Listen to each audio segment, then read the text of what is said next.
New York City postpones controversial, first in the U.S. congestion pricing plan. Kathy Hochul, the governor of New York, abruptly postponed indefinitely New York City's controversial, first in the nation congestion pricing plan on Wednesday, with sources citing concerns about the cost of living and economic recovery, as well as implications for vulnerable Democrats in competitive U.S. House races later this year.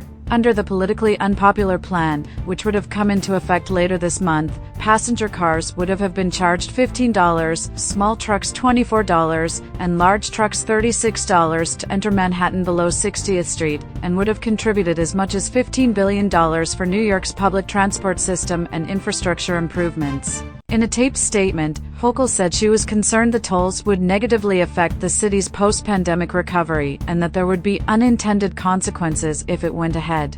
If the tolls were implemented now, she said, economically strapped commuters could return to working from home, leaving Manhattan offices, still with a 20% vacancy rate, even emptier. Circumstances have changed, and we must respond to the facts on the ground, not to the rhetoric from 5 years ago, Hochul said. The congestion pricing plan had faced stiff opposition, with the neighboring state of New Jersey arguing in a court challenge that it was a violation of the U.S. Constitution, which prohibits states from enacting laws that discriminate against or unduly burden interstate commerce. The scheme was also deeply unpopular with public sector employers, taxi drivers, police, firefighters, farmers, and delivery drivers, who were denied exemptions, while some were carved out for emergency vehicles, specialized city vehicles, and buses with regular public routes or city school contracts. Hochul is expected to address the issue at a news conference later on Wednesday, but the suspension is likely to come as a political embarrassment. Number plate readers had already been set up across entries to the restricted zone. Other cities, including London, have seen a political backlash over similar toll expansion schemes.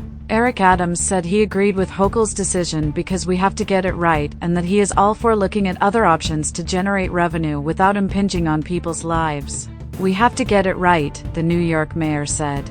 We have to make sure it's not an undue burden on everyday New Yorkers, and we have to make sure it's not going to impact our recovery. If she's looking at analyzing other ways we can do it, I'm all for it. The suspension of the plan was attacked by public transport advocacy groups. The next time your train is late, your bus is trapped in traffic, your subway station is still missing an elevator, you know who to blame, Governor Kathy Hochul, Transportation Alternatives said in a statement. Transit riders are the majority of New Yorkers, and certainly the majority of New Yorkers of color, low-income New Yorkers, disabled New Yorkers with children, and today Kathy Hochul sided with powerful special interests instead, just days before this program was slated to go into effect. Riders Alliance, an organization of subway and bus riders in NYC, said it was organizing emergency action outside Hochul's Manhattan office to make sure she knows the true political threat isn't charging suburban drivers to enter Manhattan, it's defunding transit improvements for millions of New Yorkers. The latest move is also sure to upset climate advocates, who pointed to the congestion pricing effort as a catalyst for reduced carbon emissions and air pollution. A 2023 environmental assessment by the MTA noted that congestion pricing could decrease air pollution overall across Manhattan, Brooklyn, and Queens. Though, as the New York Times noted last month, rerouted traffic could increase air pollution in both the Bronx and on Staten Island. Jonas Eliasson, a director at the Swedish Transport Administration, told the Times that air pollution in Stockholm, Sweden, had declined since congestion pricing was introduced 18 years ago, and that the improved air quality in the city was tied to the stringent rules for trucks and cars. Please like, share, and subscribe to our YouTube channel for getting latest update of United States, trending news, and top stories about USA.